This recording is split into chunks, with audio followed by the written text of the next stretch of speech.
There's something magical about modern games that feel retro. Not just pixel art for the sake of it, or chiptunes slapped on top of a roguelike, but games that really get it. The ones that channel that old school charm, that raw simplicity. The ones that actually give me that special feeling of being 11 years old, sitting too close to a warm CRT and pretending I understand how RPG mechanics work. Except now I'm a grown adult. And by grown adult, I mean I pay taxes, but I still get excited when my juice box has a cool straw.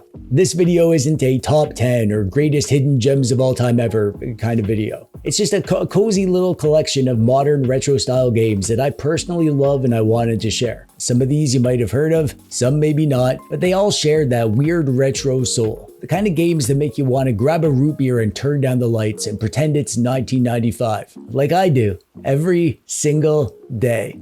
I'm living the dream. I've been playing most of these on the Steam Deck, which, as I explained in my recent video about why I love this thing so much, is basically the ultimate indie backlog crushing machine. These kind of games are a perfect fit for the deck. Small installs, crazy battery life, and they run perfectly. But more than that, when you play lots of these kind of games on the deck, it feels like the deck tunneled in from an alternate past where someone bottled up the essence of the 90s, slapped on modern controls, and handed it to me with a knowing wink. So let's dive right in. Fire up your Steam Deck or any PC really. All of these games would run on a freaking toaster, and prepare to say, wow, I didn't expect to feel this much from a game that looks like it came on 5 floppy disks. This is Death Road to Canada, and as a proud Canadian, I consider this game to be a documentary. A gritty, pixelated documentary about surviving a zombie apocalypse by fleeing to the only safe place left on Earth. Canada, the land of peace, poutine, and polite post-apocalyptic moose. You play as a gang of weirdos, some of whom may or may not look strikingly familiar, trying to survive long enough to make it north, across the border, for some reason. Along the way, you'll scavenge buildings, fight off swarms of zombies, and make terrible decisions during random events that usually end in death or embarrassment, or both, if you're like me. It's a roguelike, so every run is different, and every disaster is your fault. My fault. I mean, I'm so terrible at this game. Combat is top down and good old school arcadey fun. You got melee weapons, guns, if you're lucky, and it's tense enough to tear apart some friendships. By which I mean that, yeah, it has local co-op. You can bring a buddy along, or your mom if you don't have a buddy, like me. Someone to argue with about whether to raid the gas station or the grocery store and watch your relationship crumble under the pressure of being eaten alive by zombies. The pixel art is charmingly clunky, full of goofy character designs and lovingly animated zombie violence. It's got that retro 16-bit look with modern polish, exactly the kind of retro vibes that I like in my modern retro style games. In the game, you're trying to get to Canada, which they make sound like the perfect safe haven, but like, we don't have guns here.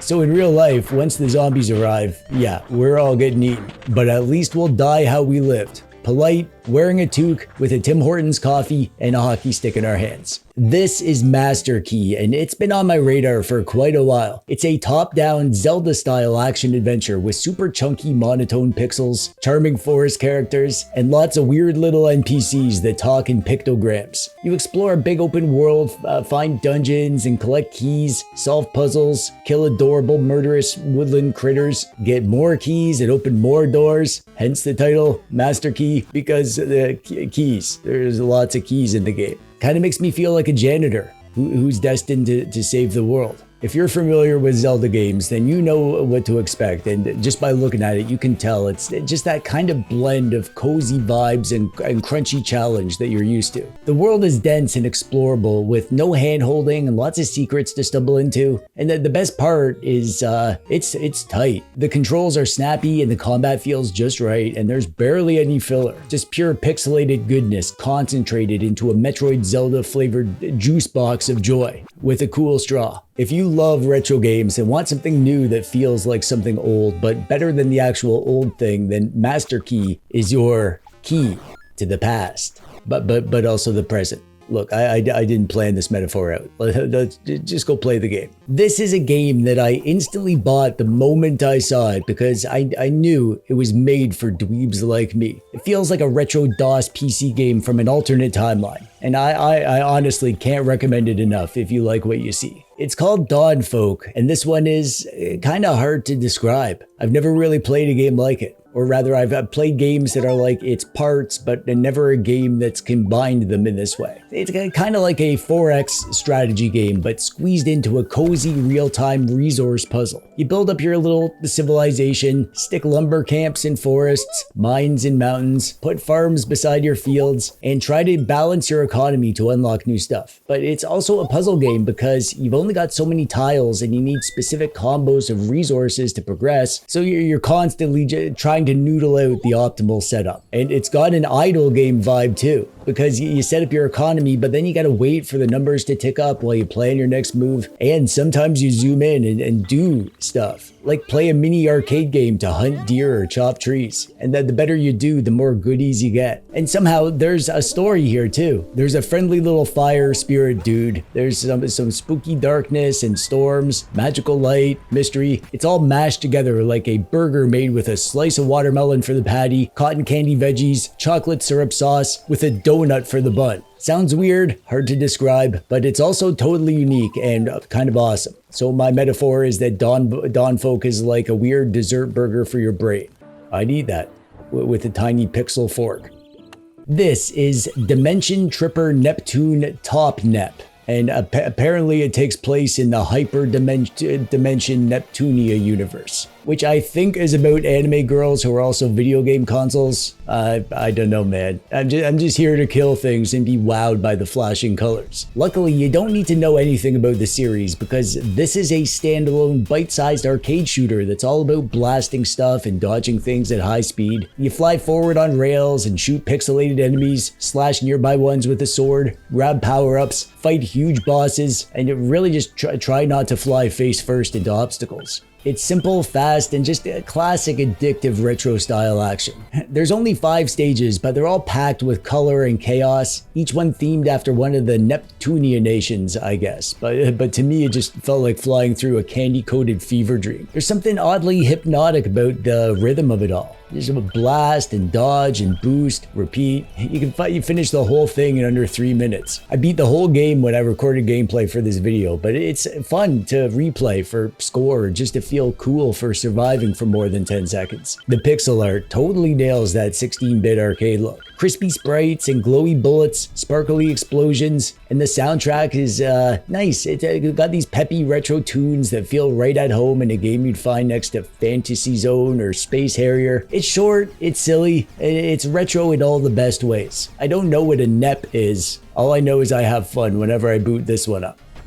This is Cosmic Star Heroine, and I played like 5 hours of this on the Switch back when I used to buy games on the Switch, which was a dark and confusing time in my life. I loved this game when I played it, but then I forgot about it. Like a doofus. But I started it again here on my Steam Deck just to record some gameplay, and it got me excited, and I'm actually going to finish it this time. Make my words. This game is basically Chrono Trigger, but sci-fi. I mean, Chrono Trigger already had time travel and sci-fi stuff, but this is more laser guns and cyberpunk vibe kind of thing. The combat system is great. Your moves power up your style meter, so you're incentivized to switch things up and not just spam the same attack over and over like a caveman. There's all sorts of clever systems, skills that need recharging, swappable shield programs that act like sci-fi jobs, and it's all just super polished. The pixel art is lovely, and it really makes it feel like a retro game. It also has these static art cutscenes that are super well done, and they tell a great story in an almost comic book way. The actual story of the game is very basic storytelling, but it has a lot of heart. Some nice, simple, good characters that you want to succeed, and a story with just the right amount of intrigue and twists and motivation and cheesiness that you want to see it through. I think that's why this game gets compared so often to Chrono Trigger.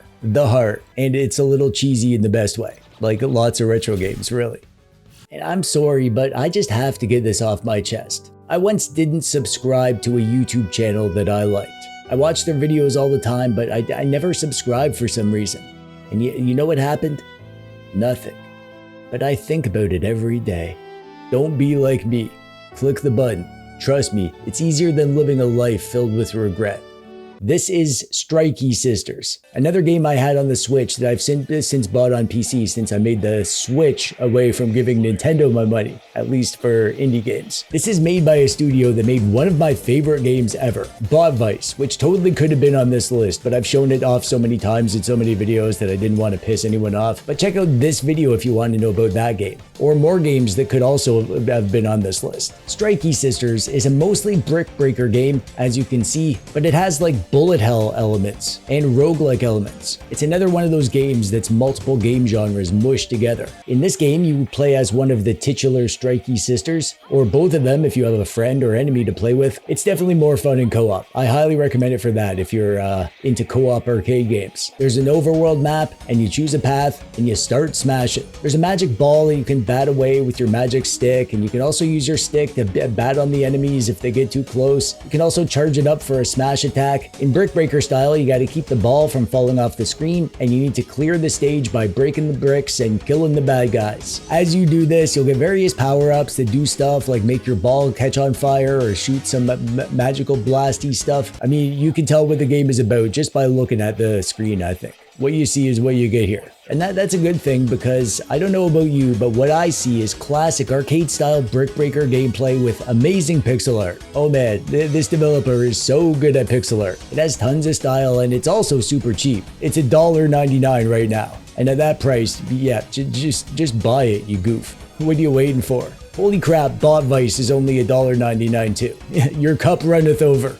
This is McPixel 3, and if you've played a McPixel game, you know what you're in for. And they really cranked it up a notch for this one. So if you like McPixel games, just don't hesitate. Just get this one. But if you have not played a McPixel game, oh baby, you're in for a heck of a ride. As you can see, the graphics look like an old PC game from the DOS era, like 240p VGA vibes. And that adds to the absolute abject stupidity of the game. The fact that all this nonsense happens in low resolution pixel art form, it's actually genius. The idea with McPixel is it's sort of a point and click adventure game, but with mini scenarios that happen fast, and you'll probably fail, but you'll play them over and over. It's like an old point and click adventure game meets WarioWare meets Groundhog Day. In each scenario, something has gone terribly wrong, and you're likely to be on the fast track to dying in an explosion. And you need to save the day, but you have no idea how. So you just need to try stuff. You'll select something and see what it does. Maybe something good, maybe something bad, or more likely something just weird. And then eventually you'll probably die in a fiery explosion, and you need to figure out the exact combination and order of things that do some unintuitive thing that saves your life. I freaking love this series. These games are so strange and so funny, and McPixel 3 is the best one yet because it's so big. There are so many levels and extra fun stuff to find, little secret mini games and stuff. So much nonsense here. It's glorious.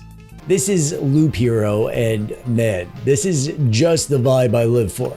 It feels like an old PC game, but from some twisted dark timeline. Like something you'd find on a forgotten hard drive labeled "Do Not Open" and then immediately regret opening. The basic gameplay loop is your hero walks on an endless path on autopilot, battling monsters. You don't move them. You shape the world around them with cards that lay terrain, spawn enemies, or drop loot. It's a mix of deck building, roguelike survival, and idle strategy that feels equal parts kinda chill and relaxing and also tense. You set up these little dominoes of death and then watch them play out, hoping you don't accidentally summon some goblins too soon or whatever. It's weird and kind of sad that the world is consumed by darkness and your hero trudges on alone, and every loop is a small battle against entropy. There's this heavy heart melancholy to standing over a burned out camp and knowing your progress resets, yet feeling the weight of each decision you've made. It's hard to explain, but this game just hits me different. Pixel art wise, it perfectly captures that old CRT scanline aesthetic.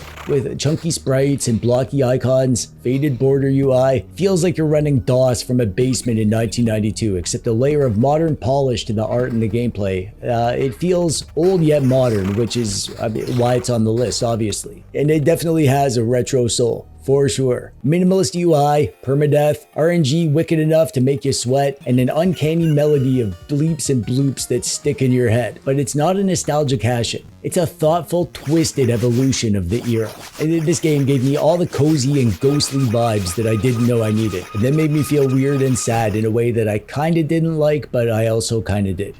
This is Legend of Amberland. This game feels like a modern indie version of the good old 90s Might and Magic games, but a lot funner just because of the modern conveniences they added. You assemble a party of 7 adventurers, equip swords, spells, and weird magic gear, and then dive into first-person grid-based dungeons in an overworld that spins with full 90-degree turns. It's classic dungeon crawler vibes, but smoother and less clunky than the older games that inspired it. Combat is turn-based, and it's actually pretty quick and snappy. You'll wander until a monster jumps up in your face, and then it's a classic retro-style turn-based slugfest. Every class gets, their special abilities, so you're constantly juggling offense and defense and your mana, your resources. Enemies don't respawn, so once you clear them out, they're gone, and that gives exploration a nice sense of progression since the areas actually stay cleared. I would describe the pixel art as vibrant and clean. Clunky sprites and colorful vistas that evoke nostalgia, if a little on the basic side at times. The UI is simple and intuitive, and whether you're mapping a dungeon or managing your inventory, everything feels crisp and easy to read. But again, it tends towards the basic side, I guess. But it nails that retro feel not by mimicking the clunkiness, but by capturing the spirit. No hand-holding, old-school difficulty, slow loot grind, that satisfying map and conquer loop. The exploration is deep and the world feels substantial. Good quests to pull you through, and there's a real sense of reward in discovering some, secret dungeon and conquering it and making it out alive. If you love old school CRPGs but hate wrestling with their dated UI, like me, then this one is worth a try. There's also a sequel, and there's a third one of these on the way, but I think the first is the best place to jump in because they all kind of continue from each other. It's like the same game, just more stuff added, so start with the first one. This one is new to me, but as soon as I saw it, I instantly knew it was the game I've been waiting for all my life. Frogs are my favorite animal. I'm nuts about the squishy, slimy little guys, but beyond that, the game itself is just so interesting. It's made by the developer Hellraiser, which is they made a Pico, which is another game I love. That one is a beekeeping sim game, but Mudborne is a nature management kind of life sim about discovering and breeding frogs. So in the game, you are a frog and you wake up from hibernation and find your pond village abandoned and empty. And it's your job to repopulate the pond and rebuild your frog society. And it's more or less the most realistic way to finally reach your life goals of becoming an actual frog, according to the developers. I haven't reached that point yet. As you can see, I'm still mostly human, but I suspect that by the next time I make a video, I'll be full frog by that point. In this one, you do frog stuff. Catch and eat bugs, chase tiny little frogs, and manage your frog society through a series of systems and UI elements, just like real frogs do. There's a lot to this game. There's this whole management sim thing, but also a lot to discover. There's a good story to the game. You meet frogs and talk to them and become friends. You'll unlock new species and frog variants, each with their own lore. You'll breed frogs and unlock paths. And there's also a whole mystical aspect. You'll hop between the real world and this dream world for reasons that I haven't fully grasped yet. Something about restoring lost memories. I'm not very far into the game, but I'm far enough that I can say for sure that I love it to bits and you should probably play it. And the reason it's on this list isn't just because it's great, but the retro vibes are off the charts. This feels like an old DOS PC game in terms of graphics and UI. The kind of cozy management game that I loved back in the day, but were few and far between. Anyways, that's it for now. Just some modern games that scratch that retro itch in the weirdest and most delightful ways. I hope you found something cool to check out, or at least mildly entertaining background noise while you reorganized your ROM library. I have lots more to show you, so you can definitely expect more videos like this in the future. And now it's your turn, so let us know your favorite modern retro style games in the comments. And while you're down there, click the thumbs up button if you like the video, or don't. I'm not your mother. I'm more like your weird gamer uncle who lives in a basement and talks to his handhelds. Bye-bye.